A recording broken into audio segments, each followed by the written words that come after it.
So this week's Mech review has us jumping in with the Vulcan, a very, very interesting and specialized medium mech. Now, one of the things you find out right away in Battletech is war is big business. Profit is profit. And while most of us game in that Succession era, the great houses fighting against each other, kind of Knights of the Realm, if we backtrack before that, you know, the idea of the Star League, this Star Empire, mechs were big business.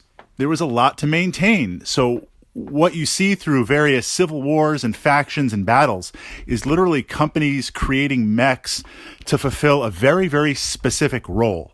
Sometimes that role was really needed, like a really fast recon mech.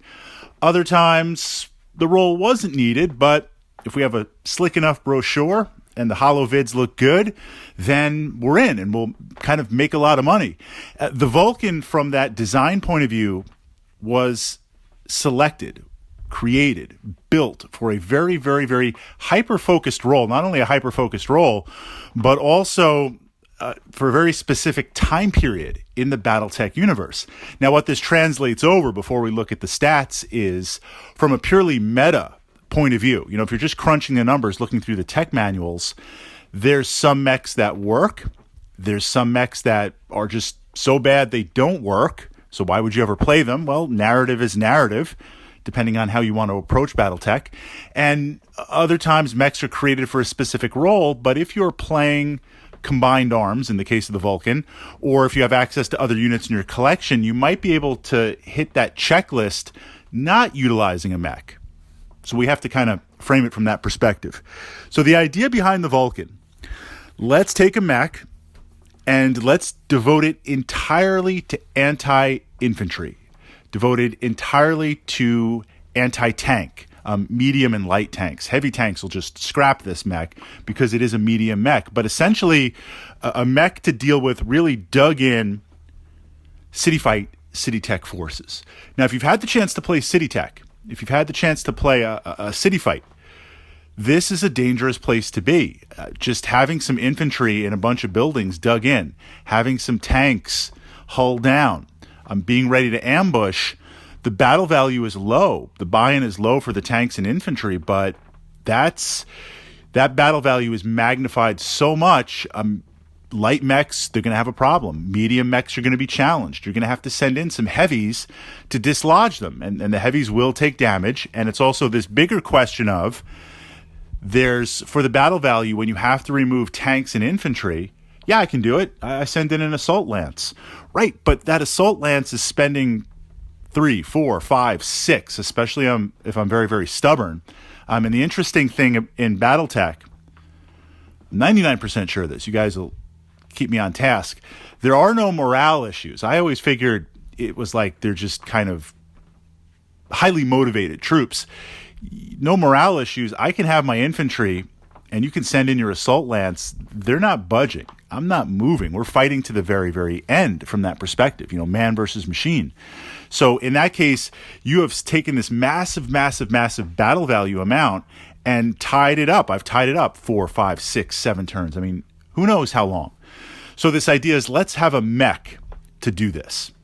Now, why a mech? This is in tandem with the weapon systems, because again, looking at the battle value and looking at a mech and the fact that it does have a fusion engine, it does have sensors, it does have a lot of high tech. If we're looking in the narrative, I can just get an ICE tank, internal combustion engine tank, send in some infantry, and do the same thing. Well, in the rules, but let's look at the weapons really fast. This is on a medium mech. We've got an autocannon 2, a medium laser, a flamer, and a machine gun. Medium laser is good. Autocannon 2, I wish it was a 5, but it's still an AC2. That at least gives you some extreme range. And then, of course, the flamer and the machine gun being point blank, but they are deadly to infantry. So you're going to go in, dislodge infantry, dislodge light vehicles. You'll have the ability to easily kill 1 or 2 stands a turn of infantry, primary, secondary target.